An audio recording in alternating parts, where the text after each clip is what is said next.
The story follows Becky, now 16, 3 years after the brutal ordeal that claimed her father's life in the first film, Becky, 2020. She lives off the grid, drifting between foster homes while sharpening her survival skills. The movie opens with Becky arriving at her new foster home, welcomed warmly by Ted and Alice. They're thrilled to have her, but behind her sweet demeanor lies a darker truth.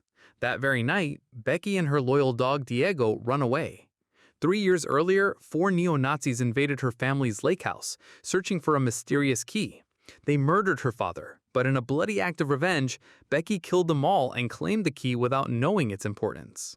Since then, she has cycled through foster homes, manipulating, conning, and stealing to avoid the system. For the past year, she has lived in a rented room with an elderly woman named Elena, the only person she truly cares about.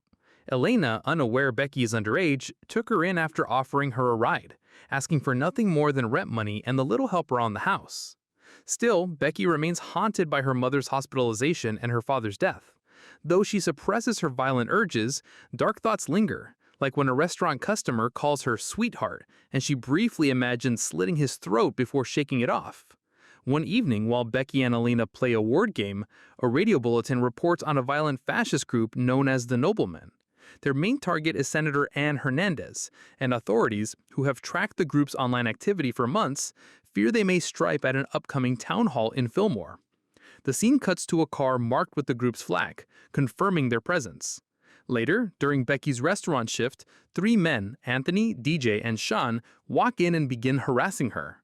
Anthony and DJ mock her mother and sneer that Becky sounds like a stripper's name, while Seann, more restrained, tries to keep them in check. Their conversation quickly shifts to politics, filled with venom towards Senator Hernandez, and instructions they claim they received from their leader Darryl. Seann shows hesitation, but Anthony's hostility grows. He snaps at Becky when she spills coffee on him. Becky admits she often imagines violent payback against those who cross her, but this time her rage won't stay in her head. Anthony, blinded by anger, follows her after her shift, determined to teach her a lesson. That night, Becky hears glass shatter and hurries downstairs, only to be grabbed by Anthony, who tries to suffocate her. She fights back, breaking his nose, while Diego leaps to defend her but is attacked by DJ. Outnumbered, Becky struggles against the men as Seann protests that their plan was only to scare her. Before Anthony can go further, Elena intervenes with a gun, disarming DJ. But Anthony pulls a hidden revolver and shoots her in the head, killing her instantly. Becky is left stunned, her mind flashing with painful memories. By morning, she finds Elena's lifeless body and realizes Diego is missing. Meanwhile, Anthony, DJ, and Seann report to their leader Darryl for the first time. Anthony warns the others to stay silent about what happened at Becky's house. When Seann objects, he's shut down with a harsh warning. Grief and fury overwhelm Becky. Everyone she's ever loved is gone. After giving Elena a quiet burial, she steels herself for 2 missions, avenging her friend's death and rescuing Diego. Armed and determined, she tracks the name she overheard at the diner, Darryl. There are only 2 in town. The first is a frail old woman tethered to an oxygen tank, clearly not the one. That leaves the other Darryl, the man Anthony and his friends were seen visiting. At lunch with Darryl and his right-hand man, Twig, Seann Denise doesn't go unnoticed. Darryl presses him, but Anthony jumps in, claiming they're simply tired from the long drive. To cover their tracks, he even introduces Diego as his own dog, hiding the truth about Becky. Unable to stomach the lies, Seann excuses himself, leaving Darryl suspicious. Outside, Becky secretly watches the house. She slips inside and discovers evidence linking the gang to the Noblemen and prove that tomorrow they plan an armed insurrection against Senator Hernandez. As she photographs the documents, footsteps approach. She hides just as Seann and Darryl enter the room.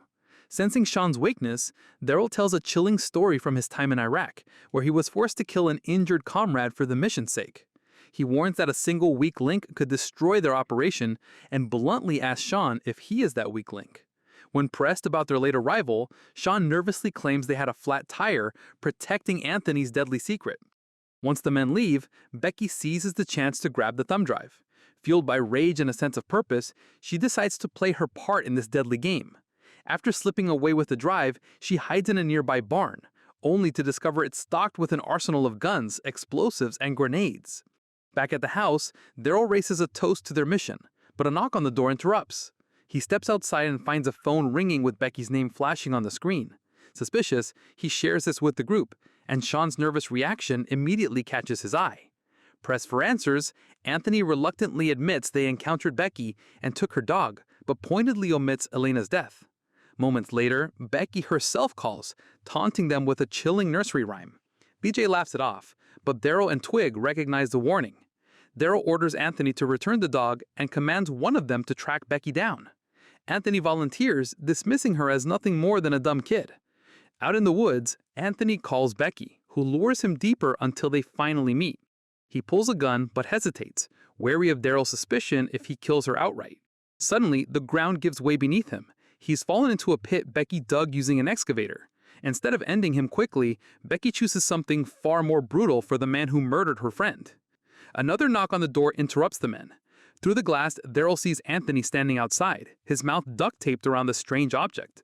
When Darryl opens the door, he realizes too late. It's a live grenade.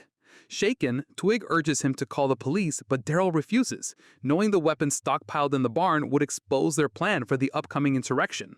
Instead, he turns on Seann and DJ, demanding answers about Becky. Pressured, they admit that Anthony was the one who pulled the trigger, not them. Learning the group intends outright violence, Seann recoils in disgust. He condemns the Brotherhood and tries to walk out, but Darryl snaps. With one brutal strike, he drops Seann and snaps his neck, killing him on the spot. Terrified, DJ chooses obedience over defiance, desperate to survive. Just then, Becky contacts them again, revealing she has both photographic evidence and the thumb drive. Enraged, Twig storms outside with a gun to hunt her down, but Becky, lying in wait with a crossbow taken from the barn, looses an arrow straight into his cheek. Injured but alive, Twig staggers back inside, where Darryl yanks the arrow free. Ignoring the pain, Twig charges out again, while Becky bolts into the night, unknowingly leaving her bag behind. Inside, Darryl refocuses on DJ, ordering him to help track Becky down. He wants her alive. She's the only one who knows the thumb drive's location. But fear outweighs loyalty. DJ slips away, fleeing the house and abandoning the cause. In the woods, Becky corners Twig. She unleashes the gas grenade, gaining the upper hand, and even imagines crushing him with their massive vehicle, only to realize she doesn't have the keys. Twig begs for mercy, but Becky, machete in hand, shows none. She hacks him down in a bloody frenzy. Soaked in gore, Becky suddenly collapses. Darryl has hit her with a tranquilizer dart. When she wakes, she's bound to a chair, her lost bag in Darryl's hands. From it, he pulls a mysterious key revealing engraved numbers hidden inside the cylinder. Coordinates, perhaps. Before Becky can respond, another figure enters. To her shock, it's the elderly Darryl she encountered earlier, revealed now as the true mastermind behind the nobleman, and Darryl's own mother. Together, they interrogate Becky about the thumb drive. She refuses to answer, knowing her silence gives her leverage. The elder Darryl offers her freedom in exchange, but Becky spits in her face. Calmly, she feeds Diego before threatening his life, forcing her to bend. She agrees, but vows that once free, she will kill them both, and they must promise to go straight to hell. To their surprise, Becky has already loosened her restraints. She blinds Darryl with a spray, but his mother seizes a gun first. Becky warns them the thumb drive will vanish forever if they harm her. The elder Darryl shifts her threat toward Diego just as Becky hurls a knife across the room, killing her instantly. Promising Diego she'll come back, Becky flees into the woods, leaving Darryl to discover his mother's corpse. Blinded by rage, he arms himself and gives chase. Becky halts at a tree marked with the symbol, luring him in.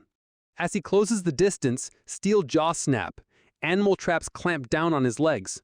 Struggling to break free, he stumbles into the final trap, his throat slashed open. Becky retrieves the key and heads back to rescue Diego, but to her shock, Darryl Sr. is still alive. Gun raised, the elderly woman sneers that Becky missed her brain, but you didn't. At Becky's command, Diego lunges and tears her apart, ending her fascist reign once and for all. 24 hours later, Becky sits across from CIA agent Kate Montana. The agent is stunned that a 16-year-old dismantled a nobleman's cell single-handedly. Impressed by her courage and cunning, Kate offers Becky a position as the youngest CIA recruit. Becky accepts, on the condition she also gets to uncover the secret behind her father's key. In the final scene, DJ is repairing his truck when he sees a car parked behind him. Instinctively, he grabs his gun only to see Becky, now suited up as a CIA operative. Realization flashes across his face. Without hesitation, she shoulders a bazooka and blows up the car along with DJ in it. If you enjoyed this video, don't be shy to hit the like button, and if you disliked it, hit the dislike button twice just to be sure. It would be best if you watched the whole movie. Thank you very much for watching. Please subscribe for more videos like this.